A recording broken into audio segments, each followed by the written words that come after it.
A successful business doesn't happen overnight. It takes a lot of hard work, dedication, and persistence, which is exactly what the Coffee and Hustle podcast is all about.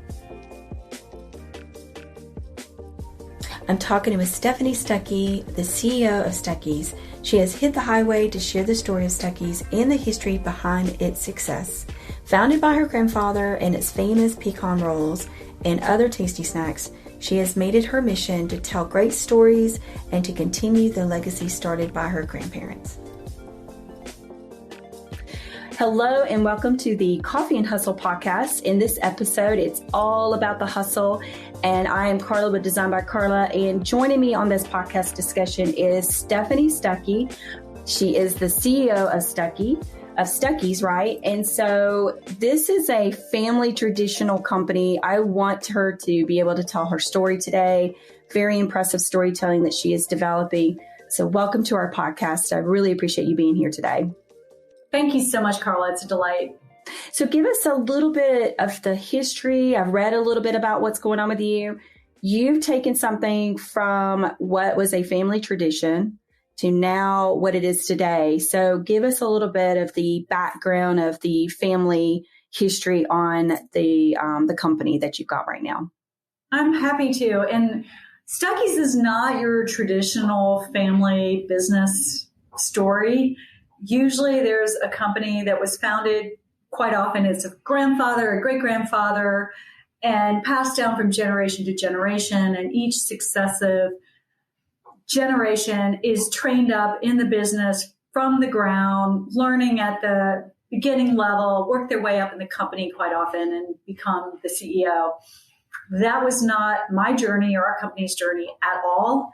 We were founded by my grandfather in 1937. He built Stuckey's from the origins, which were a humble roadside pecan stand during the Great Depression, with a $35 loan from his grandmother. And he grew it from that to what really was the world's first roadside retail chain that offered gas and clean restrooms, cold drinks, hot snacks, and all sorts of fun souvenirs that we became known for. Quirky roadside Americana stuff that you could find only at Stuckey's, Mexican jumping beans and coonskin caps and rubber alligators. We just had this eclectic assortment of souvenirs and novelties. And we sold candies, best known for our Pecan Log Rolls, but also pecan snacks, divinity, fudge, pralines, classic Southern confection. So he grew that from nothing to, at his peak, over 350 stores in 40 states and billboards along every major highway in the country.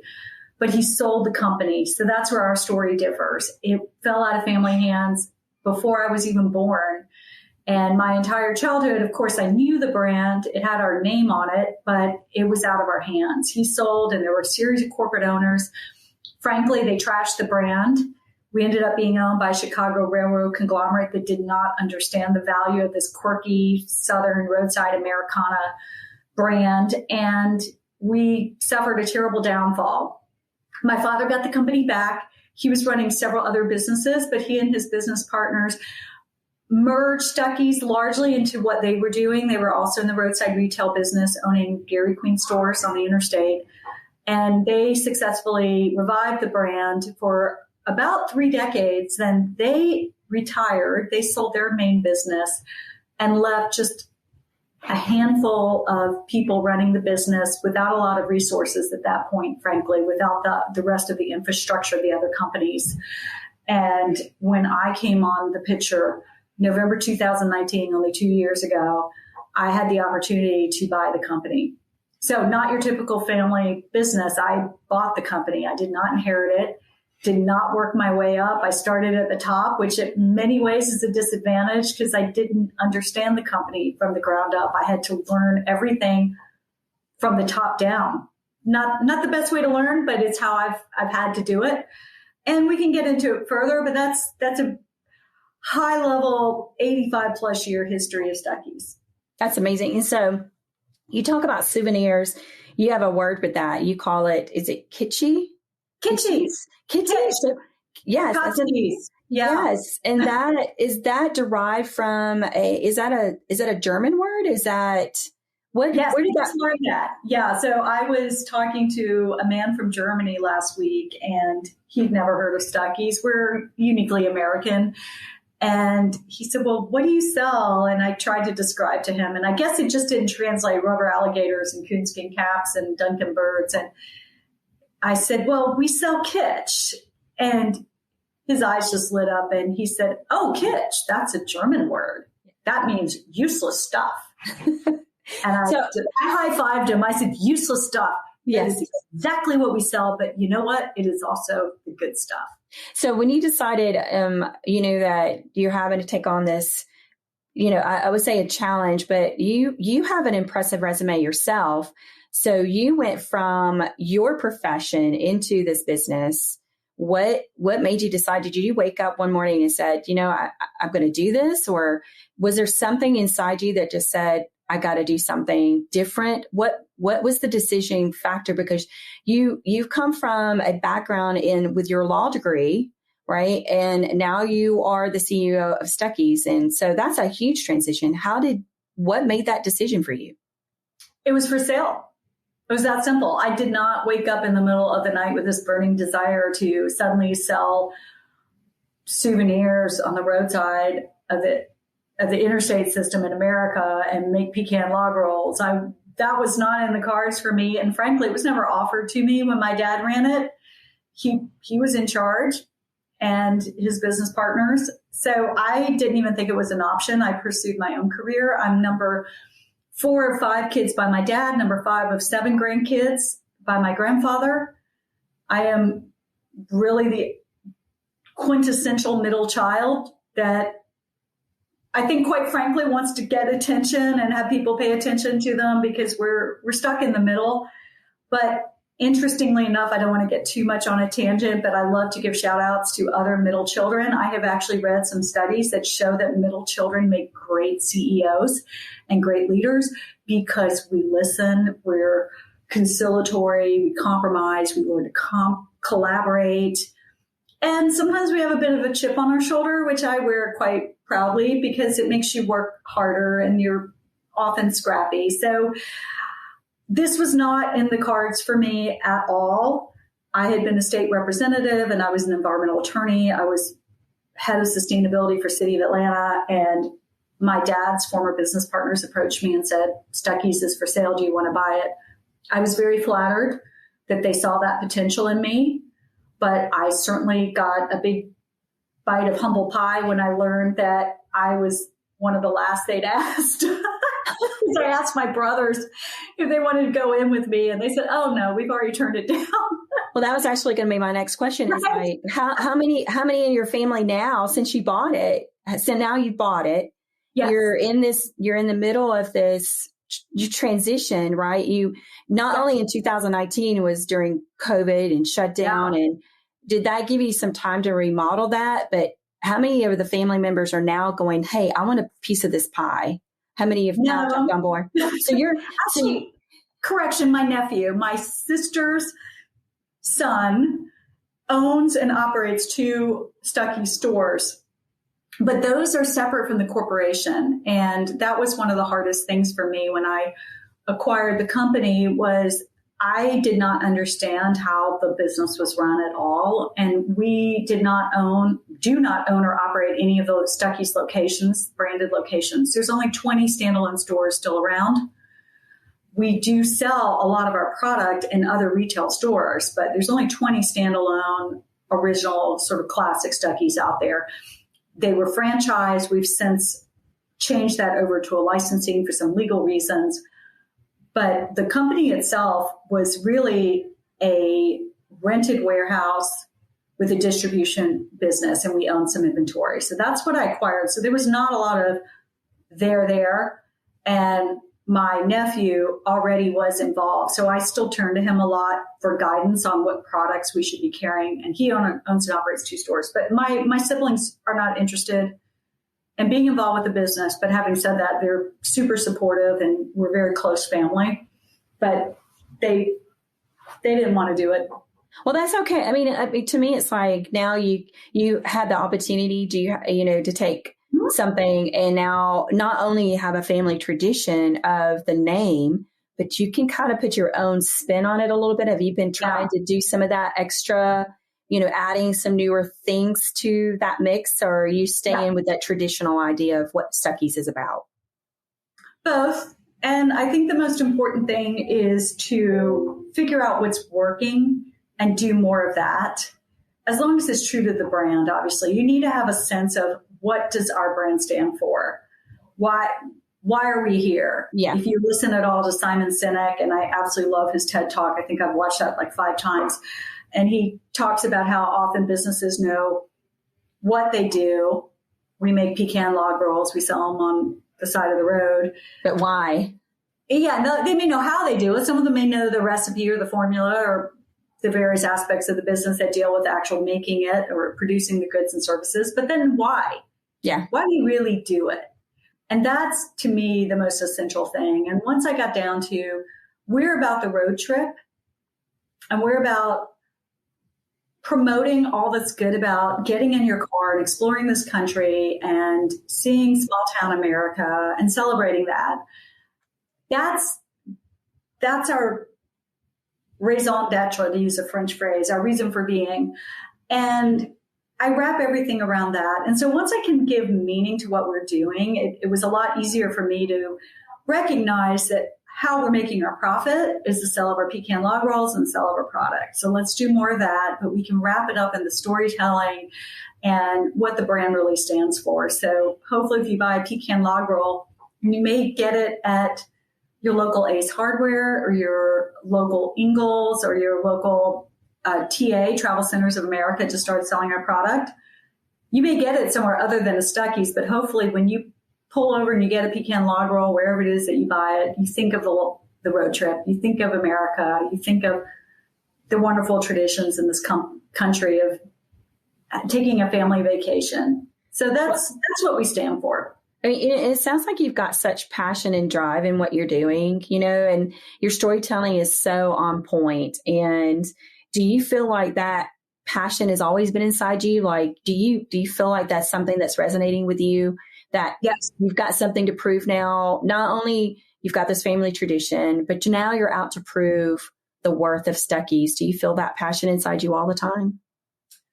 Absolutely. And a lot of it is because it is emotional. I think passion has to be connected with a deeply held belief or an emotion in order to exist. And I loved my grandfather, and I have wonderful memories. Even though I was only 12 when he passed away, I remember him so well and his legacy and what he created from nothing. And I think anyone who was close to a grandparent, they can understand why I'm passionate. I loved my grandfather so much that I bought his company. So how would you feel like if he was still alive today and he knows you're running it, how happy would he be knowing that you're doing that for him? I would like to think he's happy. I try to channel him, not to sound like I'm this medium and believe in communicating with the dead, but I really do think, you can try to channel what you remember about the person. And I talked to relatives who knew him better, especially my parents, and I called him Big Daddy, so Southern. He was married to Big Mama. But I asked them, what would Big Daddy think? And they've said he would be proud. He would like what you're doing. So I hope I'm honoring his legacy. That's certainly my intent. So I want to say that I reached out to you because I follow you on LinkedIn, and your storytelling is so impressive. Like, you're just putting everything out there. There is nothing, you're not holding back. And that takes a lot from people that go from one type success, right, to another success. What is your driving force on telling this story? Because LinkedIn was very important to you, and you've really grabbed that attention and those followers. What's making you develop that storytelling that you're doing right now? Well, I come from a long line of storytellers. I think it's a Southern tradition. And I grew up with my mom and her family, especially, telling stories. My mom was an English teacher, she's still with us, but she's no longer teaching English. Yeah. But I grew up with her not only reading classic Southern fiction to us, like I grew up on Flannery O'Connor, and I know a little morbid and Southern Gothic, but she can tell a good story whether you like her subject matter or not. But I grew up around that storytelling tradition of sitting around a table after Sunday supper and just telling about the family. And so it just came quite naturally to me. And I don't know how else to communicate except through stories. I think and I was going to say that you are such a natural in front of the camera. It takes a lot for business owners, small businesses, to get, in front of that camera and be able to really tell your story. And you're doing it with such finesse. Wow, and thank you. And I don't feel like a natural. I'm always self-conscious. I'm in my 50s and I look at the wrinkles and the gray hairs, even though I touch it up. But, you have to put yourself out there, though. Yeah. And I think that's the secret to a lot of successful people is that sooner or later you have to find your groove. Like, what are you really good at? And be transparent. And a lot of times people want to hide behind the camera or behind the facade. And you have come out of your, you've kind of bloomed into this storytelling of naturally going out, getting in your car, and you're doing some traveling now. You're going from these locations. And so what has been your favorite location so far that you've traveled to? Can you name one? Wow, there's so many. I might say one that I did recently because that's on my mind, but I absolutely loved Tucumcari. Takes me a minute to pronounce it right. Tucumcari, New Mexico. It's along Route 66. And it is one of the few Route 66 towns, which if you haven't explored Route 66, it's also known as America's Main Street. That's what John Steinbeck called it in the Grapes of Wrath, one of the greatest American authors ever. He's a great storyteller. If you want to learn about storytelling, read John Steinbeck. But Route 66 is sort of the quintessential American road trip. And unfortunately, it was bypassed by the interstate, as most of the great road trip roads were. And most of those small towns didn't survive I-40 and other interstates that went alongside it. Tucumcari somehow has managed to largely survive, and it has some of the original classic motels from the 50s and 60s. So I just love places that have managed to survive, that have stood the test of time, that have sticking power. I think there's so much to admire in that. And it translates not just into business, but how we live. How do you create something that really resonates generation after generation? And the little town of Tucumcari has managed to figure out what is its groove, as you say.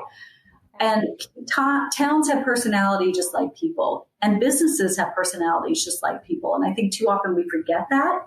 But by telling stories, you can reconnect people with what's that why beneath the business, beneath the community. I've been on that Route 66, actually. Oh, you have? Have you been to Tucumcari? I actually did. I don't know if I've been through that town, but I did go through Texas and connected on Route 66. And we ended up in Taos, New Mexico. Yeah. And it was the most beautiful drive. I had to say it was like 100 and something degrees in Texas. And as soon as we got across the border, it was like all of a sudden it dropped down to like 50, 60 degrees. It was like super cool. But the route itself was literally beautiful. Like it was just, untouchable. It was definitely one of my favorite road trips. I can definitely remember that. And then we ended up in Taos, New Mexico, and then we drove up to the backside of Colorado through the Rocky Mountains. Wow. So that to me, like I'm impressed with your road trips because I literally love the road trips. It's like get off the interstate. Yes. Learn your local communities, your low key areas where you can go to these local restaurants, go and visit local businesses, and you are managing to tell that story that people have forgotten about. And so that's incredible to do that. And you're reconnecting kind of doing this thing where you're, reintroducing these areas like, hey, did you know this place even existed? And you're doing it with such great, storytelling. So I love following it. So thank you. Because it brings back my memories too as a kid, because that's what we did. That's what it's all about, is sharing these stories that resonate with other people. Like I posted about Amarillo, Texas the other day, and there's this big steak ranch where they serve a 72-ounce steak, and if you can eat it in less than an hour, and you also have to eat the dinner roll, the shrimp cocktail, I think a salad and a dessert, or something insane in less than an hour. And so I wrote about that, and I must have gotten over 100 comments of people sharing their own experience. And my favorite is when they share their photos. There were 2 people who posted their pictures after they actually won the challenge. There were a couple of people who actually won that challenge, which is amazing to me that you can eat all that food. But the point being, it's all about connecting with others and creating a sense of community around a shared passion. So my passion is small town America and these small businesses. And guess what? Small businesses make up over 90% of the businesses in America. And I think why are we talking about them more? Why do we hear about Microsoft and Amazon and Facebook, which to me aren't all that interesting? Well, I'm all about that, because I'm always about the small businesses, because I'm a small business, but I'm also been in the industry for over 20 years, right? So, but my motto has always been about supporting the small businesses and helping them grow over the years. And you have managed to tell that story on LinkedIn. And I sat down one day and I said, I'm going to send her a message through LinkedIn. And I developed my podcast during COVID because I wanted to be able to talk to my clients, because I didn't want them to feel lonely. And so I used this program to connect with them, and I developed a podcast just for fun, thinking at least I can get them talking so they're not so nervous about what was going on. And now it's turned into this thing. And, so it's become its own entity, part of the business. And now it's become this Coffee and Hustle podcast, where now people come. I actually have a wall, by the way. I'm going to, sign your name to it, but I have a wall. When you come and do my podcast, you actually sign my wall now. And so people come and they go, I want to sign your wall. So let's do a podcast. So it's fun. And so I took the chance and connected you through LinkedIn, and I was like shocked. So I do want to say this. I have a client. His name's Mike Bean with Passion HR, and he is a super fan of you. Oh, wow. Yes. And so he was so excited because he's the one who actually told me about you. He said, thank you, Mike, if you're listening. I appreciate it. Oh, he'll love that. And so he said, you've got to follow Stephanie Stuckey, because she's telling a great story about her business and how you've revived your family business. And I said, I've got to talk to her because it is all. Yeah. So it's a small world. When you start connecting people, you start realizing how others people are connected to each other. Yes. And how we are here to help each other. You know what I mean? So 100%. I'm honored that you've come on the podcast, I have to tell you. And so Mike is I love supporting other businesses, right? Yeah. And right now I can't support other businesses as much as I'd like, because we're trying to survive ourselves. We are now profitable, but I joke we're ramen noodle profitable, and everything we're making, we're reinvesting in the growth of this business. So the ways I can support is going on your podcast or talking about your story, pulling over and visiting the Blue Swallow Motel and telling their story, and just sharing that and doing what I can. But there are ways that we can support one another. And I love how you started this as your hustle. I'm a big fan, not only of the hustle, but the side hustle. This is my side hustle, by the way. I've got other side hustles, but I do have a marketing company that's been in the industry for over 20 years. So believe me, I started out as a programmer, and I learned how to build computers because I was the only girl around a bunch of guys. And so I networked, you name it. I did whatever it took to get into the industry. But I worked very, very hard for it. And so when I got the opportunity to learn to program websites back then, it was Front Page and Dreamweaver. And so I learned I coded, And so it went from one thing to the next thing. And so you have to recognize opportunity when it's in front of you. And that's when you kind of say, you know what, I'm going to step up and I'm going to ask. Because sometimes asking, it's like I took a chance. I contacted you and I said, I'm just going to ask. And if she says no, then I'm okay. But you turned around probably within 10 minutes, you were already replying. Oh, wow. You caught me on a good day. Some days I don't respond that quickly. But I was like shocked. And I was like, okay, she's really serious. And so I had to step up my game today. So I was like, let you know, I have to say I'm impressed with the fact that you took time out for me to do what you do. And that shows what kind of person you are. Well, thank you. In the industry. I want to say this, you're very involved in the community as well. You give back to your community.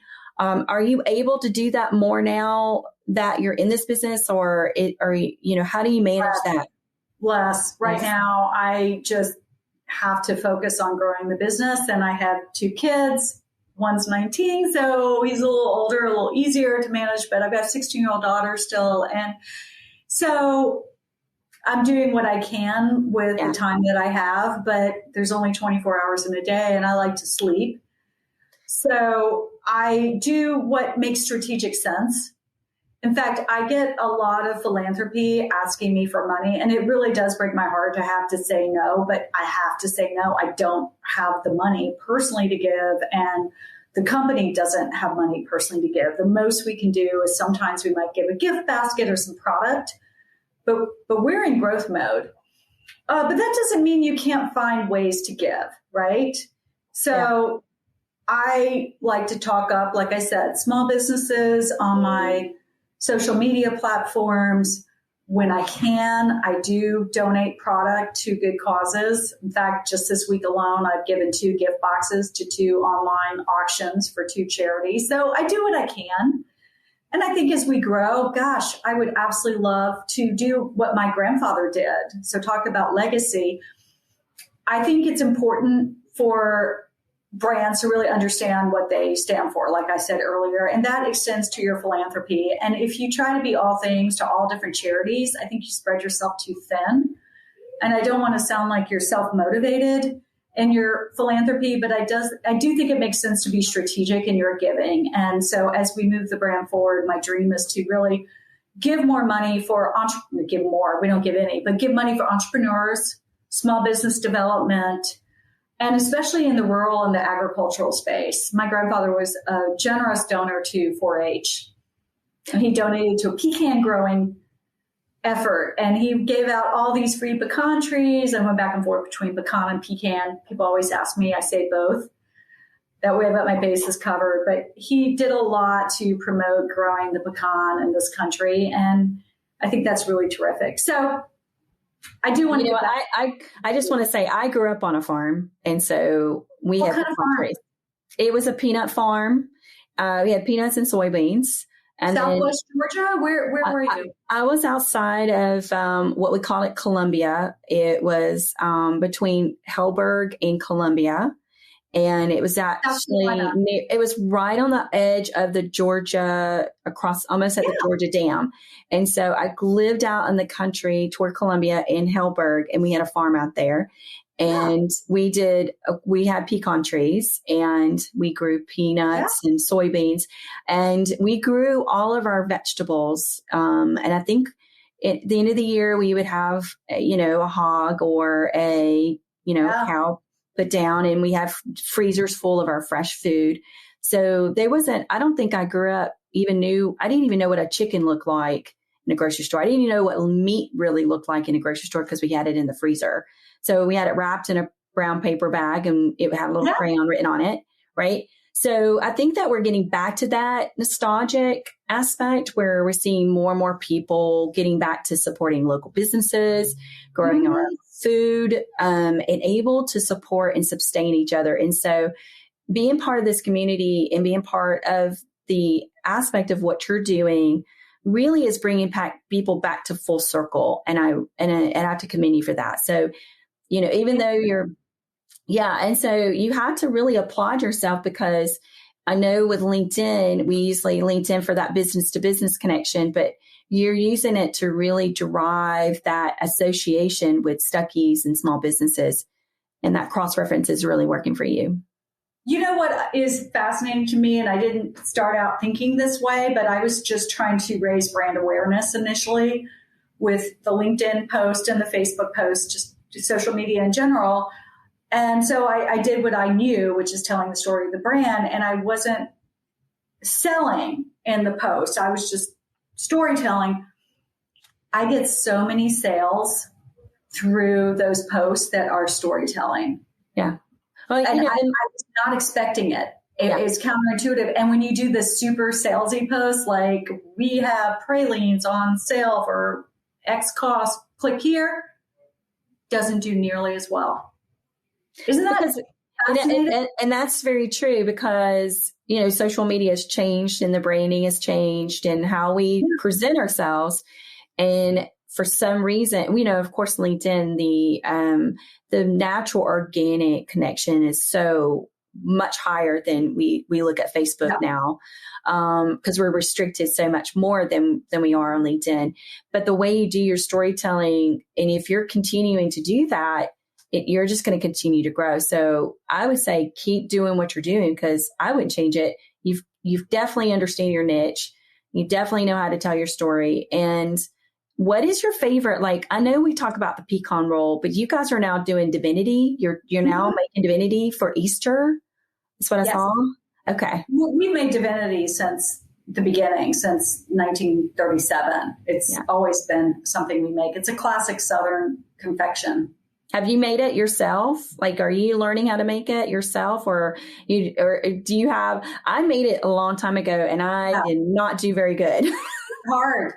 It is very hard. Not just making. So in answer to your question, I have made it with my mother. My mother is an amazing cook. I have not endeavored to make divinity solo. I'm not sure if I have the guts.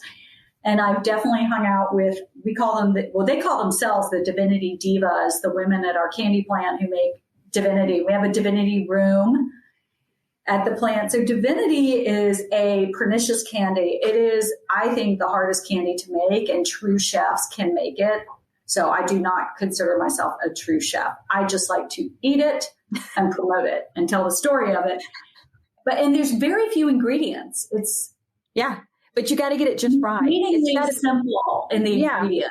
It is so, it's so simple to make. I mean, it's simple ingredients, but it's very hard to make. Yes, you got to have it. Process. And if there's too much humidity in the air, it doesn't come out right. You want it to be just the right mix of this fluffy airiness, but also moist. And you have to whip it up just right. You have to pour in the ingredients at the right time. There's a science to how it's made. And when you're trying to mass produce it, it gets even harder. So the science can get very complicated. So I just sit there in awe of the Divinity Divas and how they churn out these delicious bars every time. So that's my favorite candy. I would say that would be that is a great candy to make, but I don't know if I could make it. But I can eat your pecan rolls all day long, just so you know. I'm all about. Thank you. And the interior of the Pecan Log Roll is similar to Divinity. It's a nougat, but it's very similar. So it's a different consistency, but the taste is quite the same. Yeah. So we talk about you telling your story. Can you describe success? Like, what does success look like for you right now? Like, how do you want to achieve that? I want us to be financially more stable. And right now we are certainly meeting our obligations, but we are servicing a fair amount of debt, which we had to do in order to expand the company. So I'd like to level out our balance sheet some. So that's just on the technical side of the business. And I want us to acquire more manufacturing capacity and get more equipment. So that's a big part of success, is having the infrastructure to really grow the brand. That's just the nitty gritty of any business that you absolutely need to succeed. And then the visionary side of that, the lofty side of it, is I have twofold. One is I want Stuckey's to be the brand that people think of when they think of the pecan. And right now, the pecan is really not on the snack nut aisle when you go to your grocery store or your convenience store. And I think that is an absolute tragedy because we are the only snack nut native to this country. Yet the almond and the cashew, the peanut, no disrespect. Well, the peanut's a legume, as you know. But all these other nuts dominate the snack nut aisle, and I'm not trying to push them out. I'm just saying give the pecan a little space, please. And I want that pecan to be a Stuckey's pecan. Yeah, I don't blame you. I think that you're on your way. And can I ask you one question? Sure. What is something that you have failed at? Do you want to recognize that? Because we all, we look at our failures and we learn from that. What is something that you failed at that you've learned from? I'm trying to, I've had a lot of small failures that I just adjust. So I think I try to fail fast and fail small in a way that I know I can turn around and pivot if it doesn't work. So I can tell you just a recent small failure was I really wanted to do a food truck for Stuckey's, and I went as far as actually investing in buying a truck. And that set us back $40,000. And then I quickly realized we just didn't have the infrastructure to support having a food truck at that time. And so I had to turn around and sell the truck. And I sold it at a profit from what I originally bought it for. But once you added the storage fees, and I had a consultant who was helping me put together the food truck program, I ended up losing money off of that. Not a lot, but enough and to make it hurt. And it's not a total failure because you learn. So in that respect, I think the only time you really have a failure is if you don't learn something from it. And I still have a good idea of what it's going to take to have that concept move forward. And I do want to move that concept forward, but I'm going to have more capital and more time in order to devote to that. So sometimes, and I agree with that. And sometimes like maybe you're just not ready now, your vision, you see it but preparing is just taking those steps to make it happen. Exactly. And so, sometimes like we see things and we hear things and we're like, how do we put that on our bucket list and make it happen? But maybe the timing's not right. You know what I mean? Hit the pause button. Yeah. I think a lot of times also failure and rejection are companions, right? And you have to learn to deal with both of those. And quite often I will take rejection as not necessarily a no, but a not now. And it, of course, depends on the situation. Sometimes it really is a no. And one of the most important skills is to gracefully accept rejection and a no. But sometimes it's just a not now. And we've pitched to a couple of big accounts that I think we're a good fit for, but we didn't have the capacity or we didn't have the food certification standards, which we now have, where it just wasn't the right timing. And we need to regroup and address some of the issues and come back later at another time when we're stronger and in a better position. It's a better fit. So it's got to be a win-win when you're making a pitch. When I look upon any potential customer, especially when you're looking at the B2B, the business to business space, it's a partnership. And you've got to approach it in that respect. And so when you're talking to a potential customer, you have to think, what's in it for them? Yeah, don't talk about yourself. Talk about what you're going to do for them to make their business better, to make them succeed. And if they succeed working with you, then you're going to succeed. And sometimes it's just not going to work out. It's not a good fit, and you accept that. And sometimes, like I said, it's hit the pause button, regroup, come back. And that is a very true statement when you know that sometimes when you go and you're working with other businesses or whatever it may be, the one thing that's really important is to know that it is a partnership. It's a group effort when you're going into working with other people. And so knowing that you have that mindset, that's just, and you follow those rules. When you follow those rules, then you're going to have less time. You can pick out what's going to work for you and what's not going to work for you, because then you can see it and forecast it before it even starts. So that's a smart move on your part. And I commend you for that, because a lot of people just go out and hand a bunch of business cards and hope that they're going to get a phone call, or they take on businesses they know they're going to regret down the line, right? Because it's business. But you want to make sure you're connecting with people with the right reasons and partnering up with the people that have you in mind, just as like you would have them in mind. So it's a growing effort when you're developing businesses like that. So that's a smart thing to do. Exactly.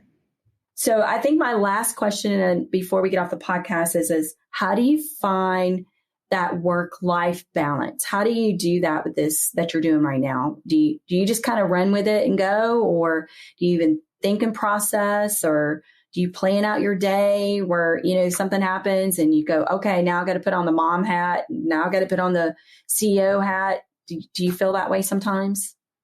For me, it's more integrated. It's not so much the balance, but it's integration. But I absolutely make time for myself. I'm a big believer in sleep. People ask me, do you ever sleep? Absolutely, I do. I go to bed earlier probably than most people. I'm usually in bed by 9. I'm a big reader. It's back to the storytelling. So I'm often in bed, but I'm up for another hour reading. I make time for my friends. I had a glass of wine with one of my best girlfriends last night, in fact. I make time to exercise. I do schedule exercise quite frequently because otherwise I can't fit it in. So this week I actually went through and scheduled the blocks when I take dance classes. So just find things that you really enjoy doing and find things that you enjoy doing with the people you love, like my kids. And I really figure out what it is that they like to do together. And fortunately, they've learned to love road tripping. It made me so happy. For spring break, my daughter wanted to go on a road trip. I told my 19-year-old son he was coming with us because I needed help on the drive. And so you just find those shared things that you love doing together. And the last thing I'd say is I make lists. I think we live by list. So I'm a big proponent of the list. And you have a computer background. I found a program I liked the Microsoft To Do, but you can find any number of them. There's all sorts of software out there, but Microsoft To Do, you can segregate. So I have a personal to-do list. I have an important priority to-do list. I have my executive team to-do list. I break it up, and then every day you can go in that list and you can put what is on my day from that list. And then it's great when you actually get something done from that list and you click it, it makes a little sound. And I live for that ding. Yeah. So fulfilling. Yeah. Well, I just want to say you are definitely top-notch girl boss, and you are definitely all about the hustle. So I just want to say thank you, Stephanie, and thank you for listening to today's podcast. It's all about hustle. I hope that we could do another podcast down the line and continue success for you, Stephanie. And I cheer you on for all that you're doing and all the hard work you're putting in. So thank you for coming on today's podcast. Oh, thank you, Carla. And I'm rooting for you as well. Thank you. I appreciate it. See you soon, and great success. And if you can, follow her on the LinkedIn account and see what she's got coming up next.